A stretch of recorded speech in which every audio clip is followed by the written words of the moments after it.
নিঃস্ব অবস্থায় কি দোয়া করতে পারেন একজন মানুষ, এই দোয়াটা শিখে নেন, ইনশাআল্লাহ আপনার জীবনের সমস্ত সংকট কেটে যাবে ইনশাআল্লাহ। আমি নিজেও এই দোয়াটা বেশি বেশি করার চেষ্টা করি। দোয়াটা হচ্ছে, মুসা আলাইহিস সালাম একটা গাছের নিচে হেলান দিয়ে বসলেন, বসে দেখলেন দুইজন মেয়ে দাঁড়িয়ে আছে দূরে, পানি নিতে পারছে না, লোকজন পানি নিয়ে যাচ্ছে, ওরা দাঁড়িয়ে আছে বেচারি। মুসা আলাইহিস সালাম গিয়ে বললেন, কি সমস্যা আপনাদের? এটা নিয়ে আপনারা আবার মেয়েদের সাথে কথা বলার চেষ্টা করেন, ঠিক আছে? তো মাহারাম গায়রা মাহারাম মেনে চলে।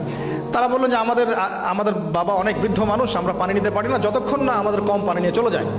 মুসা আলাইহিস সালাম তো একটু বললাম না, ফিজিক্যালি খুব স্ট্রং ছিলেন, থাকে না বডি বিল্ডার, সামনে গিয়ে কথা বলে সরো পানি নিতে দাও, তখন মানুষ একটু মূল্যায়ন করে না। তো মুসা আলাইহিস সালাম এভাবে পানি নিয়ে দিলেন এবং বাছুরদেরকে পানি পান করালেন, করিয়ে গাছের নিচে এসে বসে আছেন। বসে বসে তিনি দোয়া করছেন, এই যে দোয়াটা তিনি দোয়া করছেন, রব্বি, একটা নেক কাজ করলেন, নেক কাজ করলেন না, মানুষের উপকার করলেন, নেক কাজ করে এসে গাছের নিচে বসে দোয়া করছেন, আল্লাহ